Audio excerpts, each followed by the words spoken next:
Brakati Hawa, Brakati Avishai, Brakati Hawa, Brakati Avishai, Brakati Hawa, Brakati Avishai, Gaulame, Yahweh Bashim Yahushai, Bahashim Kakadash, Double and the apostles, elders, and brothers on down, where I learned this truth from. And salutations to hopefully like this is your brother Aiba Nyamyan here to share the video on the lesson on the lack of resources that I see at stores now.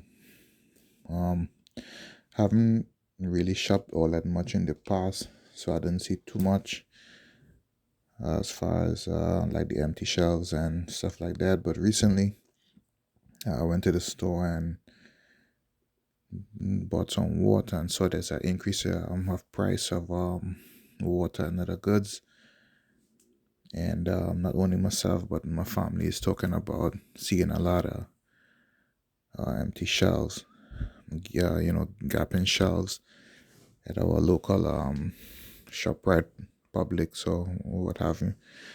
Just wanna share some scriptures on the increase on it because in the past I would hear it here and there, but now everybody that visit different grocery stores are mentioning it. So this thing is getting bigger and bigger as the days go by, and it is becoming noticeable. And what I also notice as the shortages become more public, the media is lying more or shifting blame on what is the cause of this. They are saying that workers are sick. There's a shortage of workers, shortage of truck drivers, so on and so forth.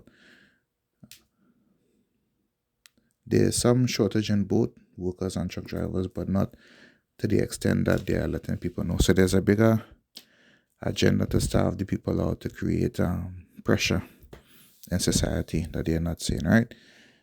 So let's give a few scriptures on why it is happening and a solution at the end, right? This is going to be a short and quick video. I'm going to start in the book of Ezekiel.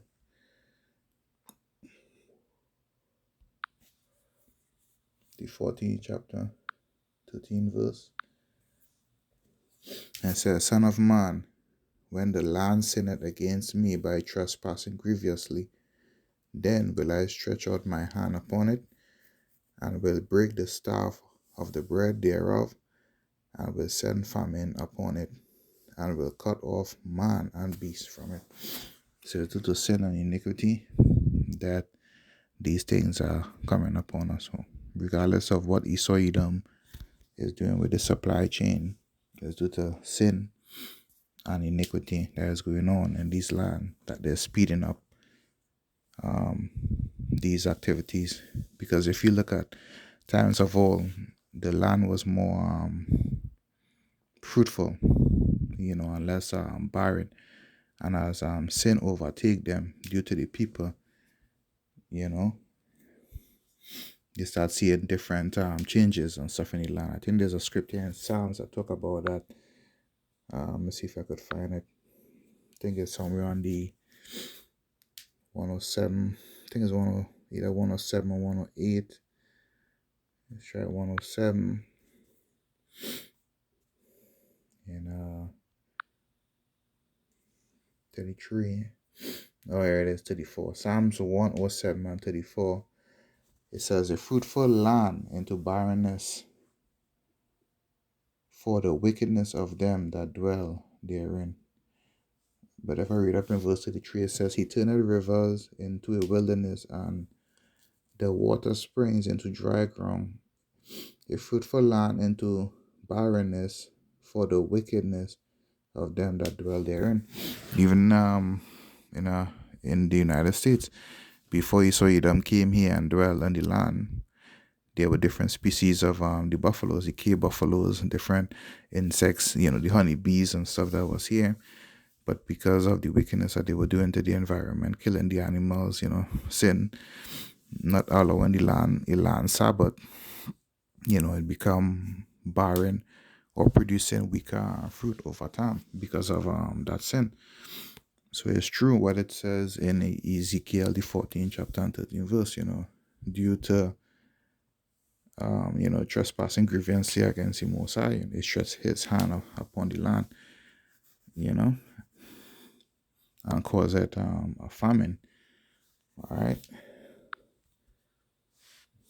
So going back, the famine is going to be short. I want to visit Amos, the 8th chapter and the 11th verse.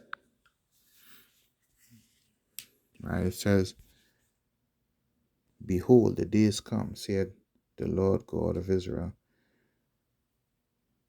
that I will send a famine in the land, not a famine of bread, nor a thirst for water, but of hearing the word of the Lord." So he's also going into the spiritual famine that is happening, right? Which is going on right now. A lot of brothers, they can use, the plain verbiage that they want to use, even for speaking the truth. That is also official truth in the news. When they put it out there, it is it's taken down, and eventually would be moved from teaching on the streets and to as well. So this famine of the word is coming. As you see, the shelves are becoming bare with the famine of the food. So will the shelves of the street will be bare of the stock of the men of the Lord, right? To plainly put it.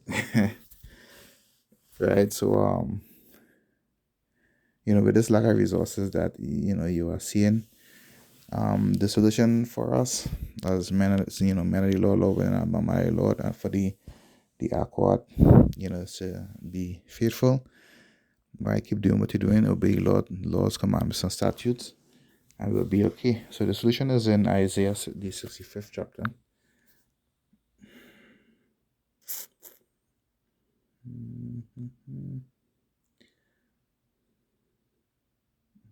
Sometimes I could barely see this thing. Isaiah 65, reading down from the 13th verse. It says, "Therefore thus saith the Lord God, Behold, my servants shall eat, but he shall be hungry. Behold, my servant shall drink, but he shall be thirsty. Behold, my servant shall rejoice, but he shall be ashamed." Right? So the many Lord and the women, the Aquat as well, that are doing the will of the Lord, they're going to be okay, even though they're going to be tried and tested in these times, because the shortages is going to affect everybody, but the Lord is going to take care of his elect men, and he's going to take care of his elect women, and those that laughed and scoffed in these times, right, and don't take this seriously, or try to profane the men of the Lord, lie unto them, they will be, ashamed when they see that the Lord is feeding those men of the Lord. But them and their children and their family that scoffed and laughed and spat on the man of the Lord, they will be ashamed, because they will die in their hunger and be judged in their wickedness. Right? So as the store shelves become more evident, if you haven't seen it yet, it is there. As the store shelves is becoming bare, so will the road, the highways and the byways, the men of the Lord, the streets will become bare, because there will be a famine in the spread. Right? Just wanted to share this video, this lesson quick, based on what I'm seeing in my area on the lack of resources, the lack of work, and the famine that is taking place. All right. So I hope you all were edified. Remember, in Isaiah 65 and 13 is the solution, that we have to do the will of the Lord. Okay. This is your brother Raya Banyamyan. Here to share another video, another lesson. I hope you all were edified. Shalom.